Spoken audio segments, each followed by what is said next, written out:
Celebrities running for public office isn't a new thing. Some are successful, like singer Sonny Bono, actors Fred Thompson and Love Boat actor Fred Grandy, football player Steve Largent, and Saturday Night Live writer Al Franken. Some, on the other hand, aren't so lucky, like American Idol contestant Clay Aiken, child actress Shirley Temple, and former University of Georgia running back Herschel Walker. Thank God. The most well-known celebrity besides the current president would be Ronald Reagan, who would twice be elected as governor of California before becoming a two-term president. Another unlikely person to take on California's highest office was Arnold Schwarzenegger, but unlike other candidates, his rise didn't happen in a conventional way. In this video, we're going to talk about the 2003 recall election, which eventually led to the governor, Arnold Schwarzenegger. Hello, my name is Dave and welcome to Election History. I make videos about campaigns, elections, political parties, candidates, and the likes.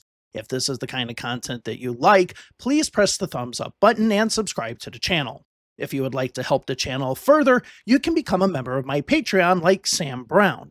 It's thanks to my Patreon members like Sam that allow me to bring this channel to you, as it's their financial support that allows me to put the time into these videos, as each video is nearly a full-time job. If you would like to become a Patreon member, the link is down below in the description. And again, thanks to all that make this channel possible. And with that, let's get into the 2003 California recall election and subsequent election that would elect California's next governor. When Gray Davis was first elected in 1998, California had a tendency of flipping between Democrats and Republicans when it came to the governor's mansion. Democrat Pat Brown and his son Jerry won 2 consecutive terms themselves, while Republican Ronald Reagan split the two with his own 2 consecutive terms. But then Republican Attorney General George Duke Mason and U.S. Senator Pete Wilson won the governor's mansion for 16 consecutive years. Even though the 2 governors were Republicans, most of the state executive offices, as well as both the state assembly and Senate, were controlled by the Democrats. However, this changed in 1994, which not only saw Pete Wilson reelected, but Republicans winning the positions of Attorney General, Secretary of State, Treasurer, and Insurance Commissioner, as well as the state assembly. One of the only few Democrats that was lucky to be elected in 1994 was Gray Davis, who had been the controller of California but was now elected as lieutenant governor. One of the reasons why Davis might have won in the Republican wave year of 1994 was that he was considered more fiscally conservative while socially liberal. During his time as controller, he focused on fraud prevention and other measures to reduce what was considered wasteful spending. Also, during the early 1990s, the state of California had issues with passing a budget, particularly in 1990 and 1992. In 1990, Davis, who was in charge of the state's money, said that he wasn't going to pay legislators or constitutional officers, such as himself and the governor, until a budget was passed. In 1992, the budget was delayed by 62 days, which led to IOUs from the comptroller's office. On top of these measures, he also investigated fraud within state government, saving the taxpayers millions. When Pete Wilson became governor in 1991, his U.S. Senate seat became vacant, with Republican State Senator John Seymour holding the seat until a special election was held in 1992. Davis ran in the primary against Dianne Feinstein, the former mayor of San Francisco. Feinstein would beat Davis by nearly 22%. Still, this gave Davis even more of a statewide profile and decided to run for lieutenant governor in 1994. This was one of the biggest Republican wave years in recent history, but Davis still won in a very close race against Republican State Senator Kathy Wright by less than 2%. While the lieutenant governor position was not necessarily a position of power, it did give him a platform to clash with the governor. He did sit on a number of committees like the California State Lands Commission, where he advocated for environmental policies. In early 1997, Pete Wilson only had a 39% approval rating as governor after a strong 1996 election for the Democrats, which included the Democrats retaking control of the state assembly. However, in 1990, Proposition 140 imposed term limits on the governor, with Wilson not being able to run for a 3rd term. He would eventually go on to run in a very short-lived presidential campaign. Democrats looked as if they could win for the first time since Jerry Brown. One person who was showing interest in the race was U.S. Senator Dianne Feinstein, but Feinstein eventually decided to stay in the Senate for way too long, which opened up the Democratic nomination for Davis. But unlike previous elections where there were separate Democratic and Republican primaries, this time all of the candidates were placed on the same ballot in a blanket primary, with the top vote getter from each party getting the party's nomination. Davis easily won the Democratic nomination and would go on to defeat Republican Attorney General Dan Lundgren by nearly 20%. In 2002, Davis ran for re-election and won with only 47.3% of the vote. Not only was the general election bitter, with Davis and Republican challenger Bill Simon slinging mud in what was the most expensive campaign up to that time, but Green Party candidate Peter Cameo also won 5.7% of the votes, a vote that would usually go to the Democratic candidates. Another thing of note is that the turnout in this election was horrible at only 36%. Now, it should be noted that recall attempts were not uncommon in California. There have been a number of attempts against almost every statewide politician, but those collecting the required signatures didn't have enough to push the effort forward. The number of signatures required was 12% of the vote in the previous election for that same office. And with the turnout numbers low in 2002, many Republicans saw this as an opportunity to push a recall election against Governor Gray Davis. And the fact that Davis only received the plurality of the votes, it showed that he was vulnerable, especially if the Republicans were able to recruit the right candidate. But before we get into the recall effort, let's go back to September 23rd of 1996, when then-Governor Pete Wilson signed the Electric Utility Industrial Reconstruction Act.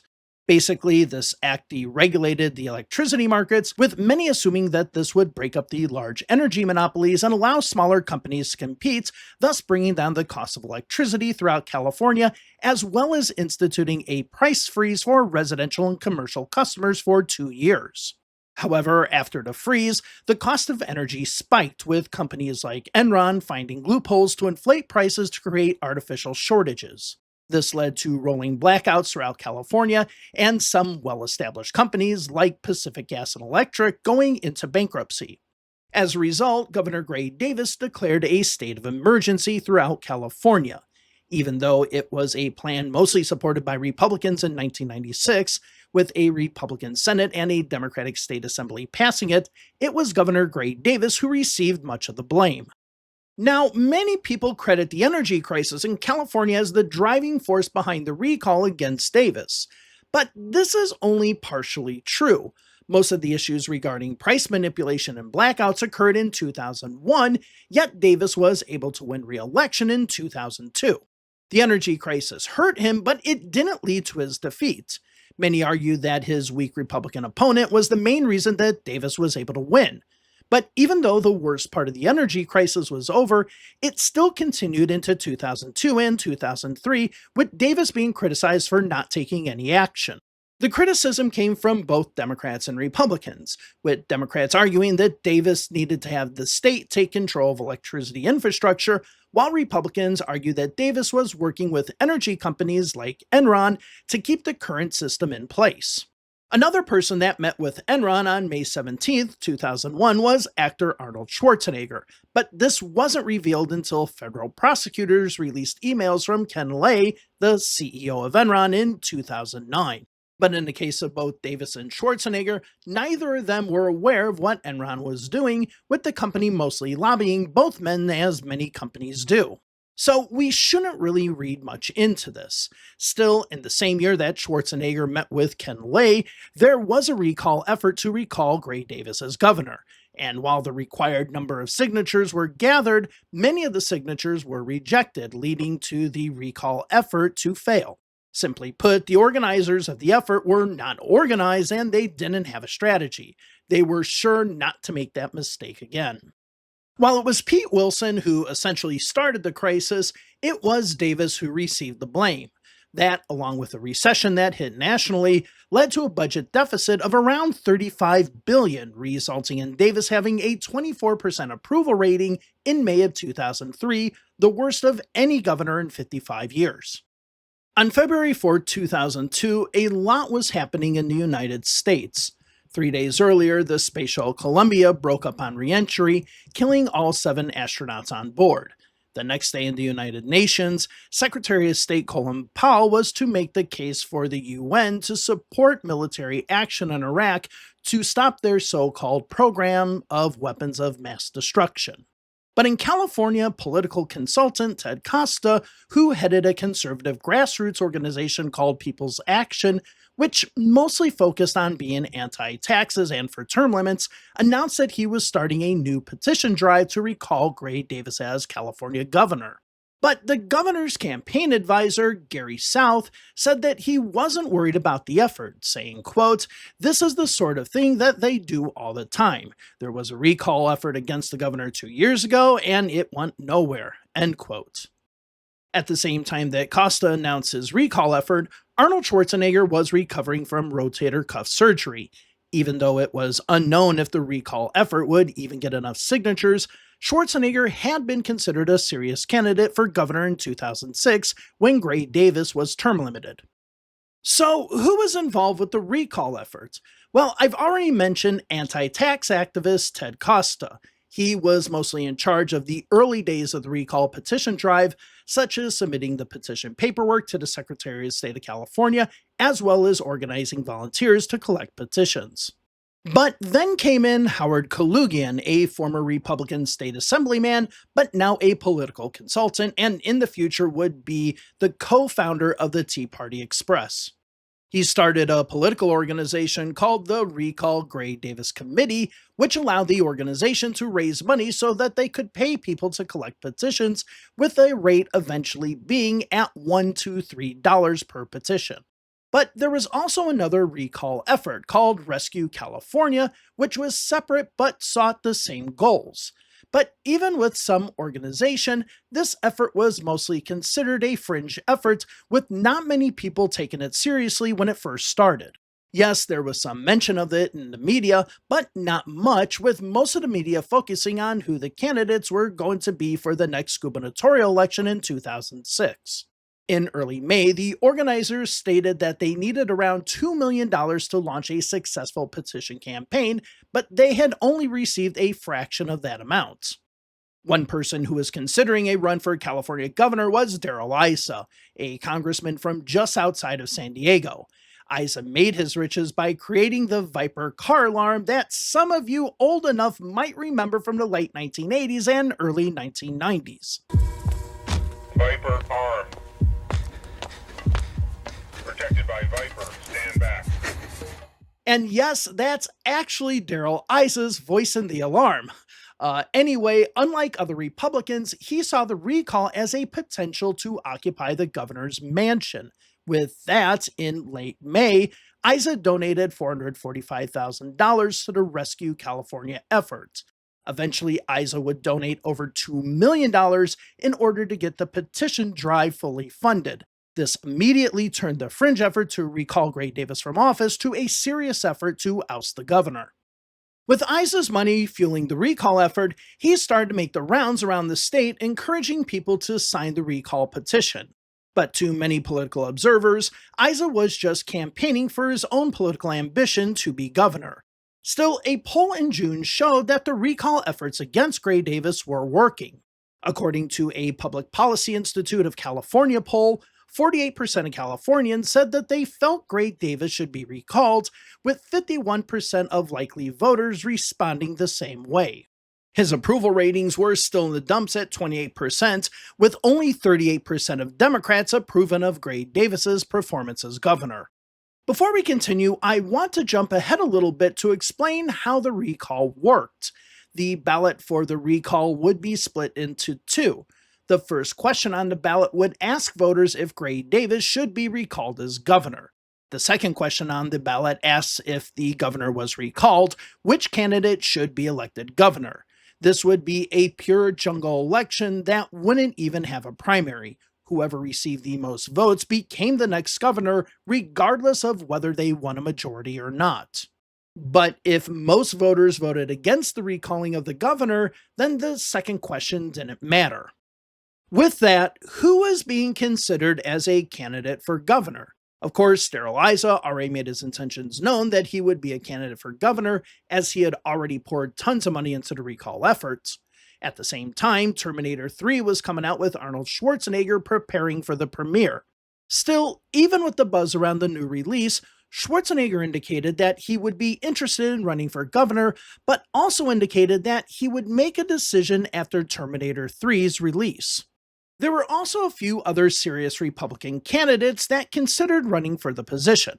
The first one was Northern California State Senator Tim McClintock, who many considered a traditional conservative Reagan style Republican. Peter Ueberroth was also going to jump into the race, focusing on economic conservatism. Gray Davis's last opponent, Bill Simon, also indicated that he would take another stab at the office. Finally, but far from the last Republican considering a run, was Richard Riordan, a moderate Republican and mayor of Los Angeles. While a number of Republicans and Democrats were coming out of the woodwork, there was a problem on the Democratic side. If a Democrat ran for the position, especially a prominent Democrat, then it might be a tepid endorsement of Davis's removal. The California Democratic Party discouraged Democrats from running for the position. But one person that considered running was California's Lieutenant Governor Cruz Bustamante. Even though both were from the same party, both Bustamante and Davis had a cold relationship. Remember, the governor and lieutenant governor are elected separately in California, which could easily lead to two people with absolutely different visions of California serving at the same time. The feud between the two started back in 1999 when the two candidates had different views regarding the defense of California's Proposition 187, which denied public services to those illegally in the United States. The constitutionality of the proposition was being challenged in federal courts, with Davis seeking to negotiate a deal with the federal government to come up with a compromise. But if California simply dropped their defense or mediation in federal courts, Proposition 187 would be deemed in violation of federal law, thus not enforceable in California. It was this latter approach that Bustamante supported, with the lieutenant governor publicly talking about the disagreements instead of doing it in private, which further boiled over the feud between the two constitutional officers. But then things started getting personal and somewhat childish. After the clash between the two men became public, the governor's office reassigned the parking spaces of Bustamante's staff at the state capitol. Not long afterwards, Governor Davis removed Bustamante from the California Census Committee. Previously, Bustamante was the chairman of the committee, but now he would be completely removed from the position. Furthermore, Davis asked the state assembly to amend a bill that would remove Bustamante from this position, showing that most of those in the legislature sided with the governor.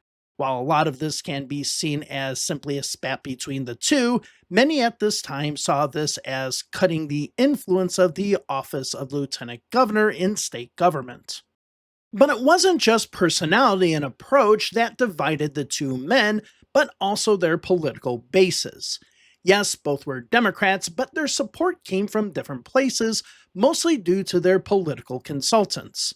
As for Davis, his top political consultant was Gary South, who I already mentioned. South was a ruthless consultant who expected people to be loyal to the governor. While Davis was cautious, South was very combative.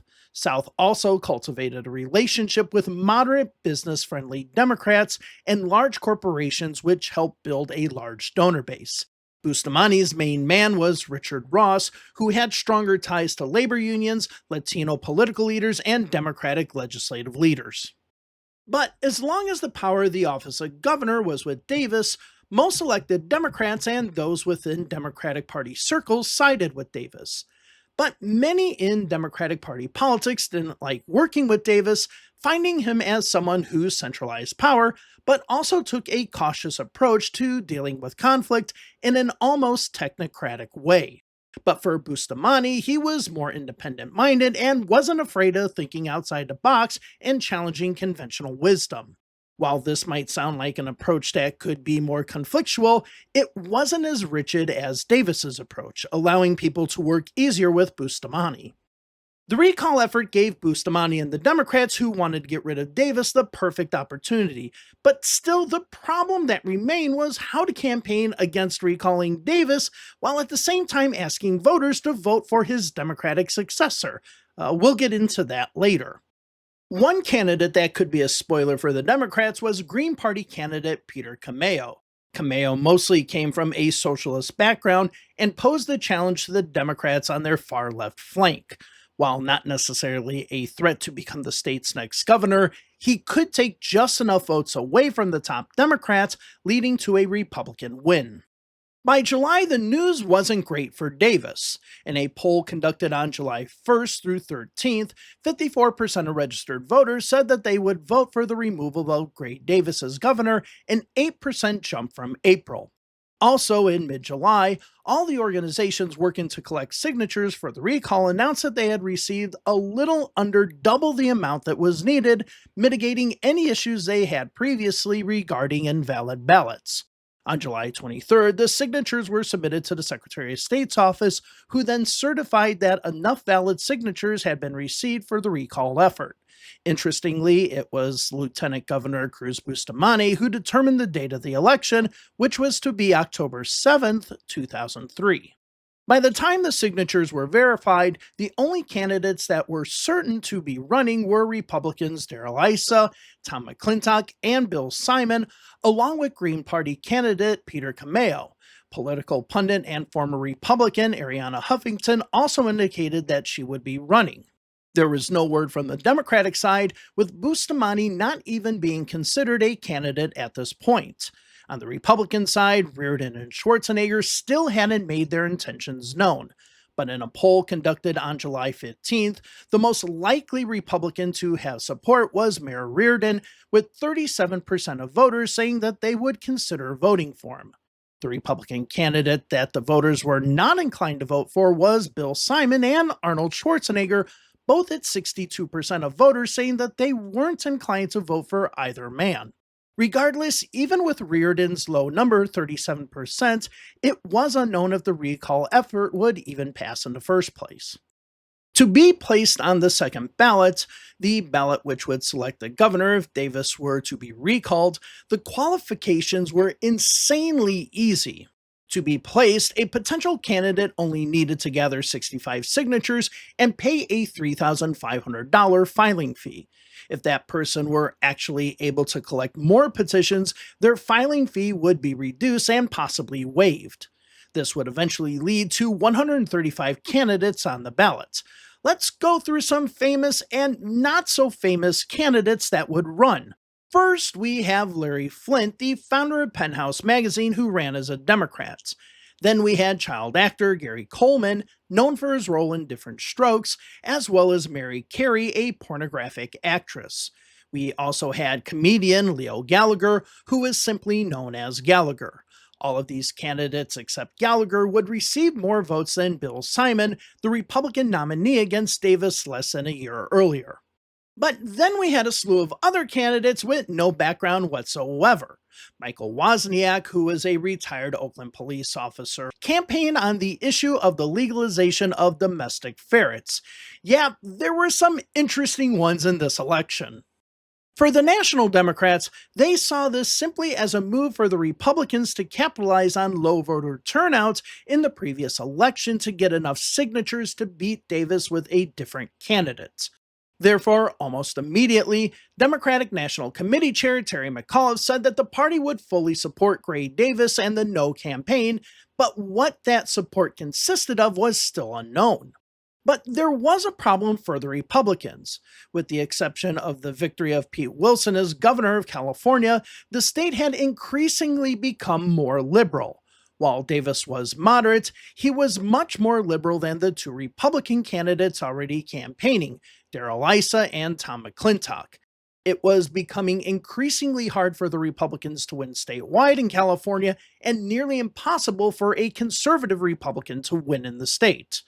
And with the only candidates being identified as conservative or right-wing in the media, it seemed as if the recall effort could backfire if voters thought that the alternative was a conservative Republican. In addition to that dilemma, if both Reardon and Schwarzenegger entered the race, they could split up the moderate vote, which would mean that if one strong Democrat ran, they could defeat the four Republicans. But with that, other Democrats started seeing an opportunity for their own political ambitions. First was Dianne Feinstein, who was being recommended by other Democrats who saw Davis's loss in the recall election as probable.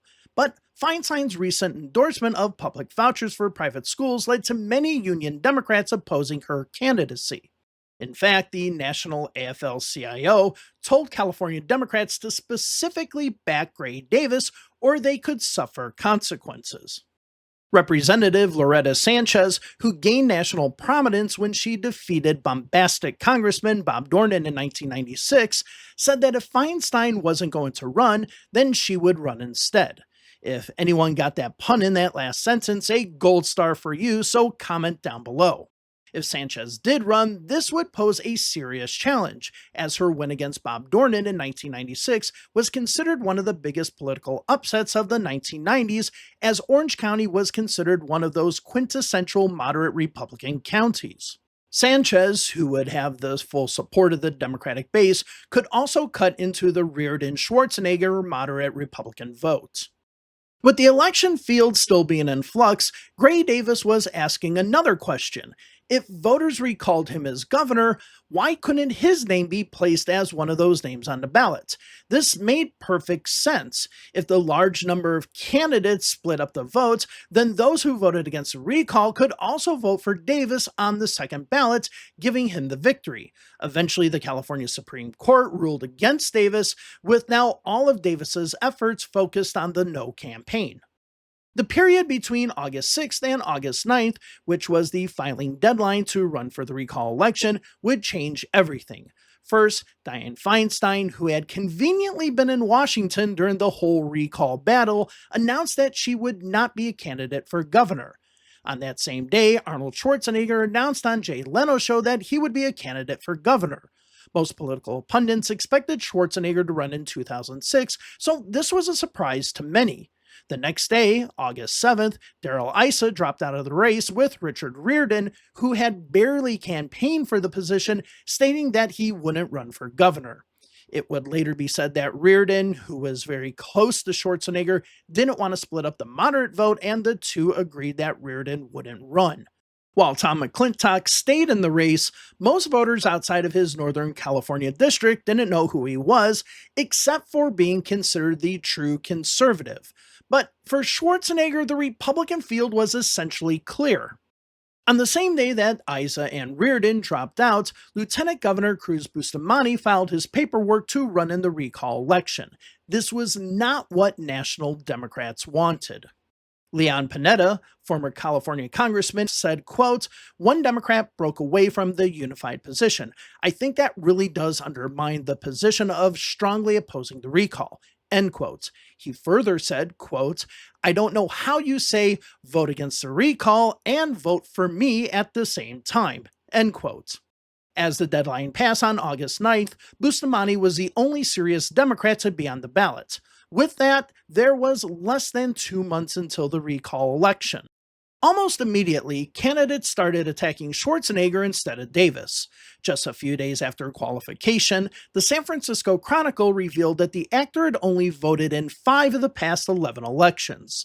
This led to many of his opponents saying that he was only interested in the fame and not about governing. But just as soon as the attacks came in, Schwarzenegger brought former U.S. Senator and Governor Pete Wilson onto the campaign as Arnold's highest-profile California political surrogate. A few days later, Warren Buffett and George Shultz were named as advisors to Schwarzenegger's campaign. The first poll released after qualifying showed that Davis was in deep trouble. His approval rating was at a historic low of 22%, with 57% of registered voters saying that they would vote for Davis to be recalled. But for the poll for the second ballot, Bustamante was in the lead with 25% of voters saying that they would vote for the Democratic candidates, with Schwarzenegger at 22%. Tom McClintock was a distant third at 9%, with 14% of voters undecided. So almost immediately, this looked to be a race between Bustamante and Schwarzenegger. But things would immediately heat up between Bustamante and Davis. Yes, Bustamante's campaign accused Davis's people of telling donors to not donate to Bustamante's campaign, as it would further undermine the recall effort and weaken Davis. But it was a problem, as both Davis and Bustamante were fighting for the same campaign dollars. If a donor gave to Bustamante, it could come across as not having confidence in the recall effort. Basically, this opened up all the old wounds that had been clearly visible between the two over the last number of years. But things got worse for Bustamante as Dianne Feinstein announced that she would vote no in the recall election, but would not vote for a candidate on the second ballot. Essentially, she was saying that she wasn't going to vote for Bustamante without actually saying that she wasn't going to vote for Bustamante. House Democratic leader Nancy Pelosi said that it was still practical to support Bustamante, but oppose the recall election. So let's reset a little here. We essentially have four campaigns going on. First, you have Gray Davis, who is mostly defending his record. Then you have Cruz Bustamante, who is saying to vote for him, but voting against the recall if voters want to keep California a liberal state. Then you have Tom McClintock, who is running as a typically conservative Republican. And finally, you have Arnold Schwarzenegger, who is mostly being known for his rhetoric and personality, but short when it came to policies and details. On August 25th, Bill Simon dropped out of the race. While not polling highly, his departure could be just enough to help Schwarzenegger push ahead of Bustamante. In 3 polls published after Simon dropped out, but in the field before he dropped out, the results were all over the place. The LA Times had Bustamante up 35% to 22%, with the Public Policy Institute of California poll showing Schwarzenegger up 23% to 18%, and the California Field poll with Bustamante up 25% to 22%. Again, it was still anyone's race. And for Arnold, it wasn't going to get any easier. In an interview that Schwarzenegger gave in 1977 for We magazine, he discussed how he would smoke grass and hash, as well as participate in group sex at Gold's Gym in Venice, saying, quote, "Having chicks around is the kind of thing that breaks up an intense training. It gives you relief, and then afterwards you go back to the serious stuff." At this point, everybody was going after Arnold. Both Democrats attacked him on the We article, with Davis going after Arnold's special interest money, Bustamante attacking Schwarzenegger's support for Proposition 187 in 1994, and McClintock criticizing Arnold for not pledging to a no new tax promise. The first debate of the campaign was held on September 3rd in Walnut Creek, which was attended by Bustamante, Huffington, Cameo, Uberoth, and McClintock. Yes, Schwarzenegger did not attend the debate. It was at this point that it was abundantly clear Schwarzenegger's campaign was purely a personality campaign and not one that was serious about the issues facing the state. Tom McClintock said, quote, "I don't believe that a candidate who is not willing to discuss his views on the issues should be taken seriously." End of quote. But with the Republican Party basically behind Schwarzenegger now, there continue to be calls for other Republican candidates to drop out. On September 9th, Peter Uberoth dropped out of the race, with Tom McClintock now being the only Republican taking on Arnold. A few days later, California Republicans had their statewide convention, which was one of the last attempts to convince McClintock to drop out of the race. In the end, McClintock would continue his battle till the bitter end. With only 3 weeks left in the campaign, Democrats started to unite somewhat. Now Davis and Bustamante were attending campaign events together, which was something that had rarely happened before. On September 14th, former President Bill Clinton campaigned in California, urging voters not to vote for the recall. However, there was another twist that would temporarily impact the campaign. On September 15th, a federal court ordered the election to be postponed until March because of antiquated punch card voting systems that could impact 44% of the state's votes. Remember, this was just 3 years after the 2000 presidential election fiasco in Florida with the punch card controversy in Palm Beach County. Governor Gray Davis had been calling for there to be a delay in the voting, and this ruling gave him exactly what he wanted. But what this also meant was that early voting, which picked up steam after the 2000 presidential election, was now delayed in California, with some ballots being discarded. But on September 23rd, an appellate court said that the elections could move forward on October 7th.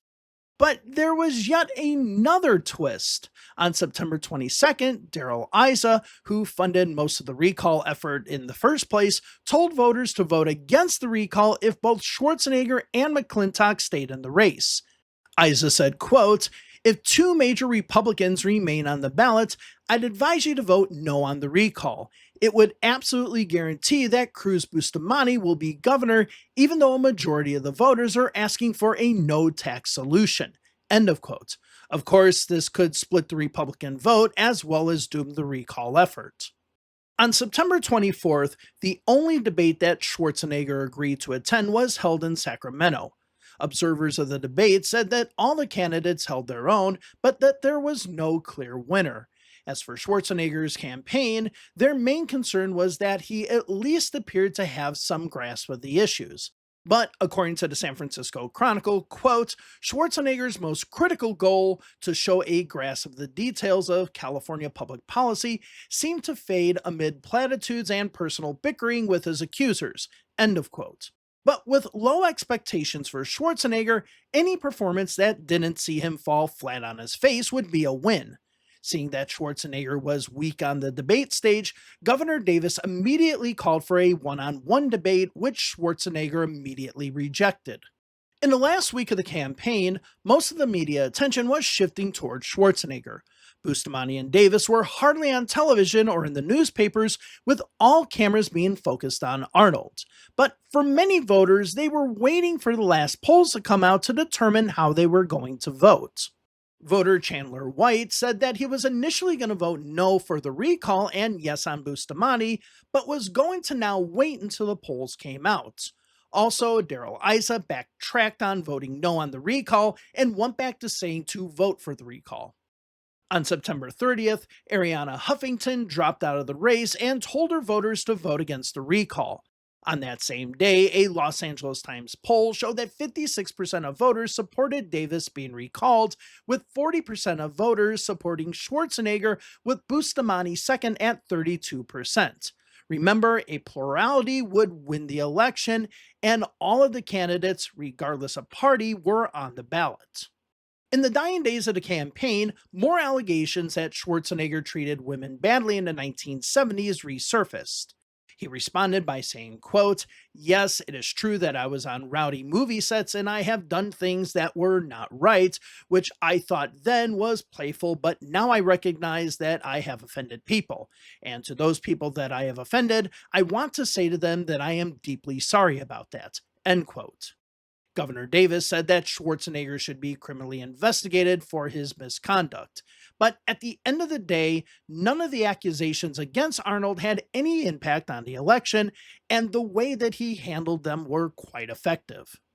And with that, Schwarzenegger went into Election Day with the lead, and when all of the votes were counted, Gray Davis would lose his recall effort, with 55.4% voting to recall the governor and 48.6% of voters picking Schwarzenegger as his replacement, which was much higher than expected.